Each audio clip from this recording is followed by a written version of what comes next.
부활의 아침 예배하는 우리들에게 주님께서 은혜와 평강 내려주시기를 바랍니다. 오늘은 예레미야 33장 1절에서 3절 여호와 여호와 여호와라고 하는 제목으로 말씀 전하겠습니다.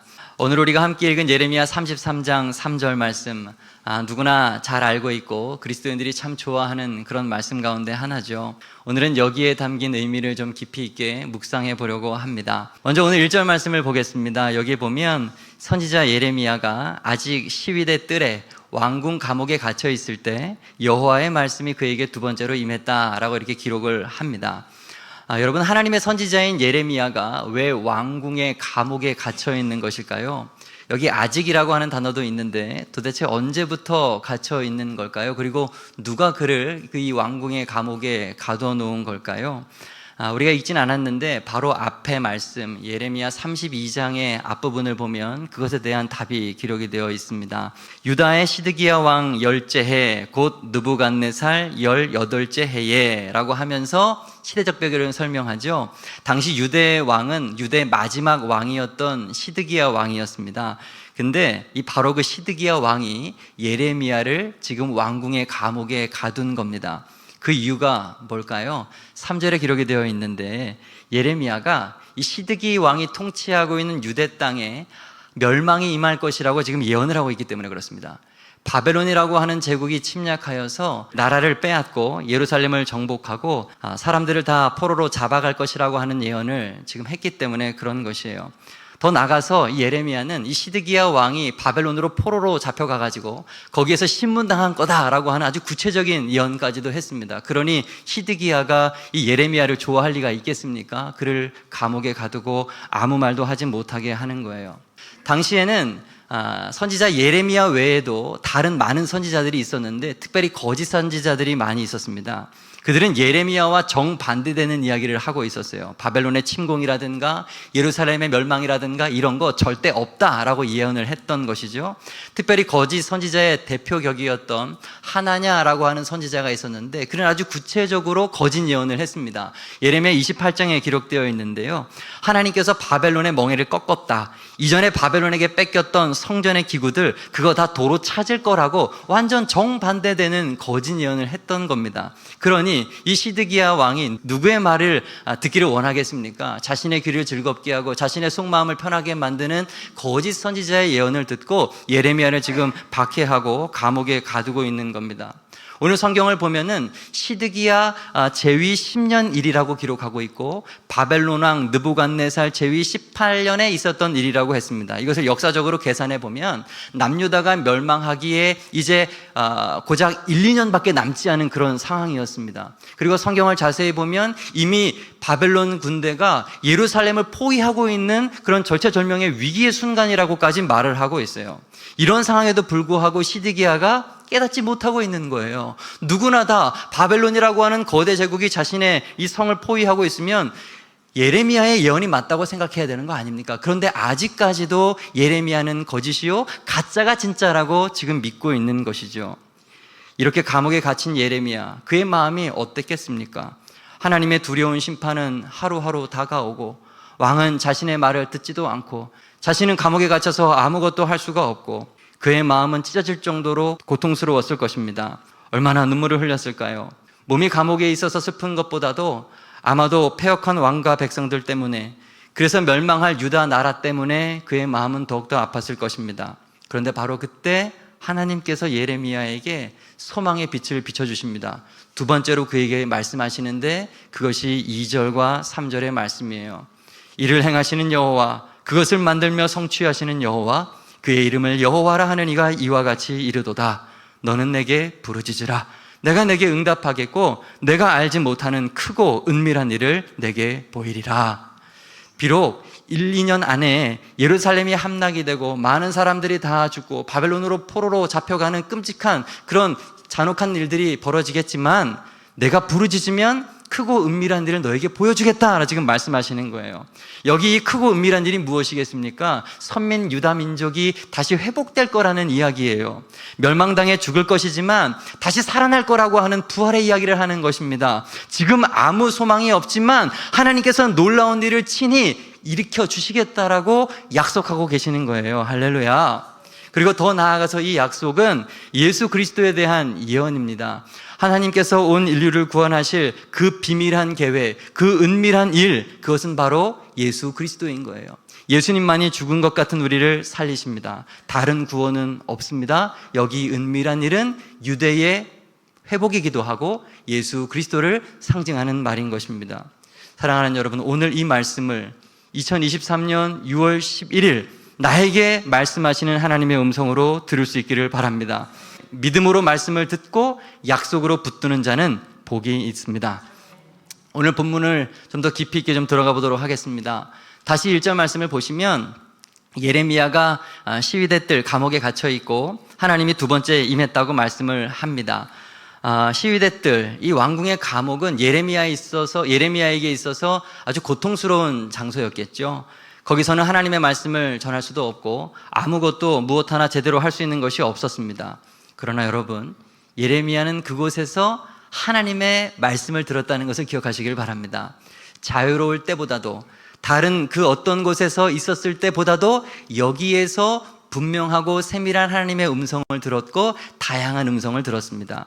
육신은 감옥에 갇혀 홀로 있지만 그의 영혼은 더욱 하나님과 가까이 있었고 고요한 거기에서 하나님의 말씀을 온전히 귀 기울일 수 있었던 것이죠. 그러므로 이 감옥은 예레미야에게 있어서 하나님을 만날 수 있는 지성소와 같은 곳이 되었던 것입니다. 오늘도 마찬가지입니다. 하나님은 이러한 이유로 우리를, 성도들을 고난의 장소에 던지십니다. 당신의 말씀에 온전히 귀 기울이도록 아무도 없는 고독한 장소, 엎드려 있는 것 외에 아무것도 할 수 없는 고통의 시간으로 우리를 이끄십니다. 그렇습니다. 고난의 자리는 하나님의 음성을 듣는 가장 적절한 자리입니다. 고난을 당하는 사람, 그래서 마음이 가난한 그런 사람은 하나님만을 간절히 사모하기 때문에 그 귀가 언제나 열려 있습니다. 그의 온 신경은 하나님께 집중됩니다. 그러므로 그는 하나님의 음성을 그 어떤 때보다도 가장 잘 들을 수 있게 되는 것입니다. 야곱을 생각해 보시기 바랍니다. 어머니 리브가의 따뜻한 품, 따뜻한 장목에 있을 때보다도 형 에서를 피해서 외삼촌 라반의 집으로 도망갈 때 아무도 없는 빈들 베델에서 그는 하나님의 음성을 들었습니다. 모세도 그렇죠. 애굽의 궁궐에서가 아니라 황무지 시내 광야에서 그는 하나님의 음성을 들었습니다. 엘리야도 마찬가지죠. 바알과 아세라 선지자 850대 1과 싸워서 승리할 그때가 아니라 사악한 여왕이었던 이세벨을 피해서 광야 로뎀나무 아래 숨어있을 그때에 그는 세밀하지만 분명한 하나님의 음성을 들은 것입니다. 사도 요한도 마찬가지죠. 유배당에 있었던 반모섬에서 그 고통스러운 장소에서 하나님으로부터 계시를 듣고 우리가 잘 아는 요한계시록을 남긴 것 아니겠습니까? 그렇습니다. 고난의 장소는 하나님의 음성을 듣기에 가장 적절한 장소가 되는 것입니다. 그러나 반대로 모든 것이 만족스럽고 아무런 인생에 문제가 없는 그런 사람들, 그는 하나님의 음성 듣는 것이 참 쉽지가 않습니다. 디모데후서 4장 3절 이하, 때가 이르리니 사람이 바른 교훈 받지 아니하며 귀가 가려워서 자기의 사욕을 따라 스승을 많이 두고 또 그 귀를 진리에서 돌이켜 허탄한 이야기를 따르리라.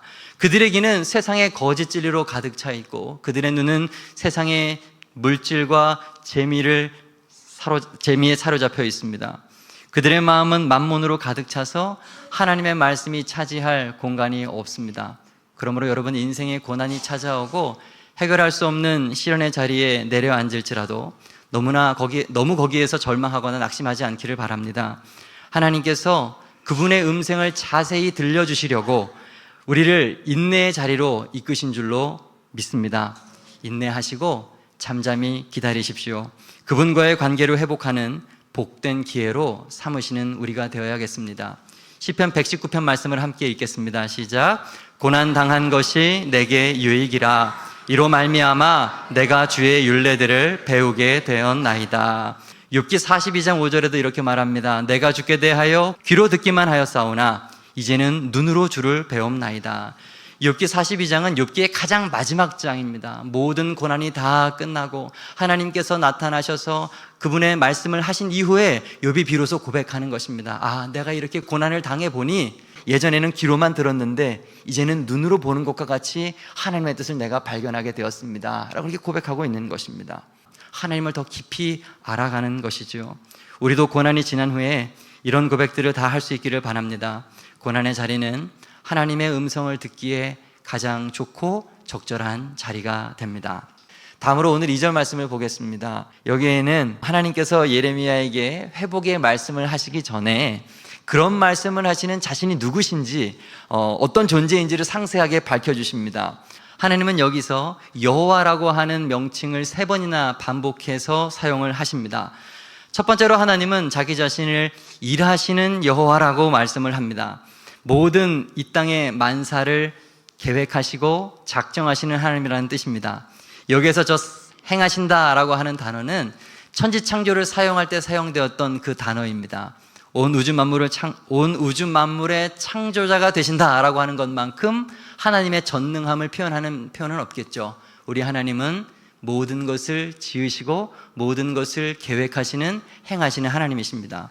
그리고 두 번째로 그분은 그것을 만들며 성취하시는 여호와입니다. 방금 전에 말했던 계획하신 하나님에서 그치시는 것이 아니라 그 계획을 온전하게 실행하시는 하나님이라는 뜻입니다. 그리고 하나님은 창조한 것으로 끝나지 아니하시고 지금도 동일하게 일하시며 하나님의 백성을 지키신다고 하시는 그런 말씀인 것입니다. 여전히 통치하시는 하나님, 그 하나님이 우리가 믿는 여호와 하나님입니다.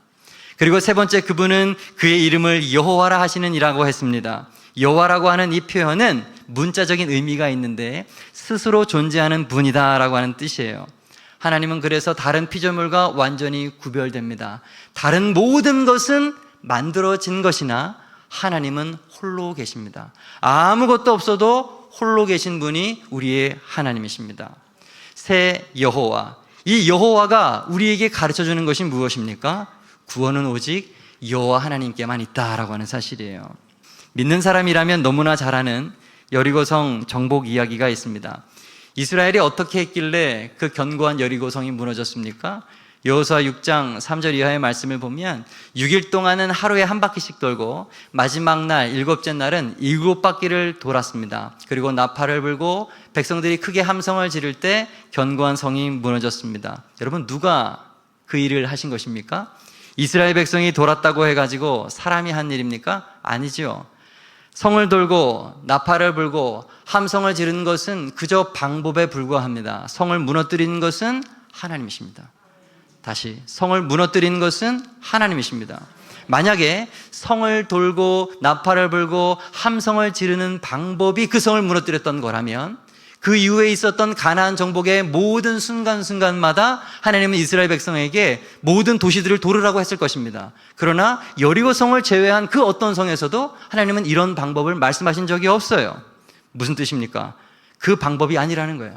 방법으로 구원을 얻는다는 것이 아니라는 것입니다. 구원을 이루시는 분이 누구시냐? 하나님께서 구원하셔야 구원하신다. 이것이 우리들에게 가르쳐주는 본문의 말씀인 것입니다. 요한복음 2장에도 제가 참 좋아하는 가나안 혼인잔치의 이야기가 나옵니다. 물이 포도주로 바뀌는 이야기죠. 예수님의 어머니가 하인들에게 말했습니다. 너희에게 무슨 말씀하시든지 그대로 하라 하니라. 예수께서 그들에게 이르시되 항아리에 물을 채우라 하신즉 아기까지 채우니. 이 사건도 마찬가지입니다.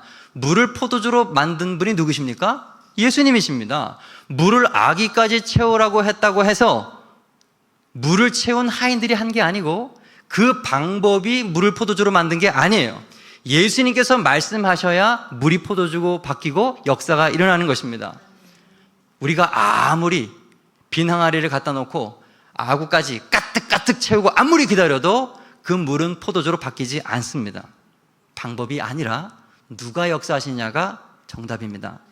열왕기하 5장 말씀에 보면 나아만 장군의 이야기가 나옵니다. 엘리사가 사자를 그에게 보내 이르되 너는 가서 요단강에 몸을 7번 씻으라. 내 살이 회복되어 깨끗하리라. 아람의 군대 장관이었죠, 나아만. 우리가 아는 것처럼 그는 나병이 걸렸지만 엘리사의 말에 순종해서 요단강에 7번 자신의 몸을 씻었을 때 그 병이 나았습니다. 이 사건도 마찬가지예요. 나아만이 고침받은 것은 요단강에 7번 씻었던 그 방법 때문이 아니었어요. 하나님께서 엘리사를 통해서 말씀하셨기 때문에 거기에 순종하고 하나님이 역사하셔서 그가 나은 것입니다. 이 사건 이후에 어떤 일이 있었을까요? 그 주변에 수많은 나병 환자들이 있지 않았겠습니까? 그 소문을 듣고 어땠을까요? 그래? 나도 그러면 요단강에 들어가 보자. 나도 7번 씻어보자. 아니야, 7번씩 70번이라도 난 씻을 수 있어. 그러나 성경 그 어디에도 그렇게 병난 사람은 없습니다. 제가 상상이 아니라 성경에 써 있습니다. 누가복음 4장 27절. 또 선지자 엘리사 때 이스라엘에 많은 나병 환자가 있었으되 그 중에 한 사람도 깨끗함을 얻지 못하고 오직 수리아 사람 나만 뿐이었느니라. 아멘. 여러분, 요단강에 들어가서 7번 씻는 것은 그냥 하나님께서 말씀하신 방법일 뿐이지, 그것은 껍데기일 뿐이지 본질이 아닙니다. 고치시는 분은 하나님이세요. 예레미야 3장 말씀 같이 읽어봅니다. 시작. 작은 산들과 큰 산 위에서 떠드는 것은 참으로 헛된 일이라. 이스라엘의 구원은 진실로 우리 하나님 여호와께 있나이다. 아멘. 여러분, 신앙은 간단합니다. 우리의 눈을 들어서 구원자이신 하나님을 바라보고 그분만 의지하는 거예요. 하나님께서 연 유일한 구원의 길 예수 그리스도를 바라보는 것입니다. 수단과 방법에 현혹되지 않기를 바랍니다. 그런데 문제는 오늘날 미련한 교회, 미련한 성도들이 행하시는 여호와, 만들어 성취하시는 여호와, 그의 이름을 여호와라 하시는 하나님을 바라보지 아니하고 그 하나님을 제쳐두고 오직 방법에만 몰두하고 열심을 냅니다. 하나님의 구원을 인간이 벤치마킹하는 거예요. 성공한 어떤 사업을 따라하듯이 하나님의 구원의 방법을 따라하면서 구원을 이룰 것이라고 착각하고 있습니다. 일을 행하는 것도 나요, 만들어 성취하시는 것도 나요, 모든 수단과 방법도 내가 한다는 열심을, 이상한 잘못된 열심을 내고 있어요. 아니 여러분, 땅 밟기를 한다고 하루 한 바퀴씩 돌고 마지막 날 7바퀴를 돈다고 그 땅이 내 땅이 됩니까? 항아리에 물을 아구까지 가득가득 채운다고 그 물이 포도주로 변합니까? 요단강에 들어가서 7번을 씻는다고 해서 모든 사람의 질병이 낫습니까? 아니에요. 안 됩니다. 그런데도 많은 어리석은 사람들이 본질이 아닌 방법에만 비결이 있다고 생각하고 그것에 몰두하고 있어요. 어떻게 하면 성공할까? 어떻게 하면 병이 나을까? 어떻게 하면 교회를 부흥시킬까? 저 교회는 교회 학교가 부흥했다는데 어떤 방법을 쓰고 있는가? 한번 견학해보고 그 방법을 따라해보자. 아니, 저 교회는 새벽에 1000명이 모인다는데 도대체 어떤 방법을 쓰길래 나도 그 방법을 배우고 싶다. 한국교회가 침체기에 빠진 게 이러한 기발한 방법을 찾지 못해서입니까? 아닙니다. 하나님이 빠져버리고 예수님께서 빠졌기 때문에 그렇습니다. 하나님께서 구원하신다는 간단한 진리를 그들은 믿지 않기 때문에 그런 것입니다. 어떤 목사님의 간증을 들었습니다. 내가 전도하려느냐? 그래. 그래서 100에 하나, 1000에 하나 구건하겠니? 내가 해야 될 것 아니니? 내가 죽음을 피하겠느냐? 내가 지켜줘야 되는 것 아니냐? 저는 음성을 하나님께서 말씀하셨답니다. 그런 것입니다. 우리는 아무것도 할 수가 없어요. 우리는 우리가 바라는 것, 우리가 원하는 소원, 그 어떤 것도 내 힘으로 이룰 수가 없습니다. 오직 하나님이 도움이 되셔서 역사하셔야 합니다. 오직 구원은 여호와 하나님께 있습니다. 오늘 여러분들에게 드리고 싶은 두 번째 말씀입니다. 그러면 마지막으로 도대체 그러면 우리가 무엇을 할 수 있습니까? 3절 말씀이 그것을 우리들에게 가르쳐줍니다. 다 함께 봅니다. 시작. 너는 내게 부르짖으라. 내가 내게 응답하겠고 내가 알지 못하는 크고 은밀한 일을 내게 보이리라. 우리가 할 일은 오직 하나예요. 부르짖어 기도하는 것입니다. 부르짖어 기도하는 거예요. 모세가 애굽 군대가 뒤를 쫓아왔을 때 홍해 앞에서 백성들에게 이렇게 말했습니다. 너희는 두려워하지 말고 가만히 서서 여호와께서 오늘 너희를 위해 행하시는 구원을 보라. 너희가 오늘 본 애굽 사람을 영원히 다시 보지 아니하리라. 여호와께서 너희를 위하여 싸우시리니 너희는 어떻게 해라? 가만히 있을지니라. 여러분, 이 말씀은 모든 인생사에 대한 하나님의 구원의 말씀이에요. 우리는 가만히 서서 보기만 하면 됩니다. 하나님께서 우리를 위해서 계획하신 그 크고 은밀한 일을 기대하면서 그저 가만히 인내하면 됩니다. 부부의 문제, 사업의 문제, 자녀들을 기르는 것도 마찬가지입니다. 사람의 방법이 중요한 것이 아니라 하나님께서 개입하셔야 되는 거예요. 학원 보내고 과외하고 인류대 보내고, 여러분 그것이 중요한 것이 아닙니다. 기도해서 하나님께서 우리의 자녀들과 함께 하시는 것, 그래서 하나님의 구원이 아이들이 하나님의 손 안에 자라나는 것, 세상의 가치 기준과 다르게 혹 자란다 할지라도 그것이 복임을 우리는 믿어야 합니다. 그것이 믿는 사람이 세상과 다른 차이점이죠. 이사야 55장 9절, 이는 하늘이 땅보다 높음같이 내 길은 너희 길보다 높으며 내 생각은 너희의 생각보다 높음이라. 하나님의 길이 있습니다. 하나님의 생각이 있습니다. 그 생각과 그 길은 우리의 이 작은 머리로 도무지 이해할 수 없는 높은 것이라고 말합니다. 그래서 크고 은밀한 길인 거예요. 우리의 미련한 생각으로 하나님의 그 크신 구원의 방법을 감히 가늠하지 마시고 그저 믿으시기 바랍니다. 아무것도 염려하지 말고 감사함으로 하나님께 아뢰는 새생명 베다니의 모든 성도 될 수 있기를 간절히 바랍니다. 오늘 2절과 3절 말씀을 크게 읽고 설교를 마치겠습니다. 시작. 이를 행하시는 여호와, 그것을 만들며 성취하시는 여호와, 그의 이름을 여호와라 하는 이가 이와 같이 이르시도다. 너는 내게 부르짖으라. 내가 내게 응답하겠고 내가 알지 못하는 크고 은밀한 일을 내게 보이리라. 아멘. 말씀을 정리합니다. 여호와, 여호와, 여호와. 첫째, 고난의 자리는 하나님의 음성을 들을 수 있는 가장 적절한 자리가 됩니다. 고난의 때에 주님을 꼭 바라보십시오. 둘째, 구원은 오직 여호와 하나님께 있습니다. 방법이 아니에요. 누가 도우시느냐가 중요합니다. 그러므로 신앙은 단순합니다. 셋째, 부르짖어 기도하는 거예요. 기도해서 하나님께서 하시게 하시는 것입니다. 그러면 하나님이 우리가 생각하지 못했던 크고 은밀한 일로 우리의 인생을 복되게 이끌어 주실 것입니다. 믿음의 새생명 베다니 교회 모든 성도 되기를 주님의 이름으로 축복합니다. 아멘. 기도드리겠습니다.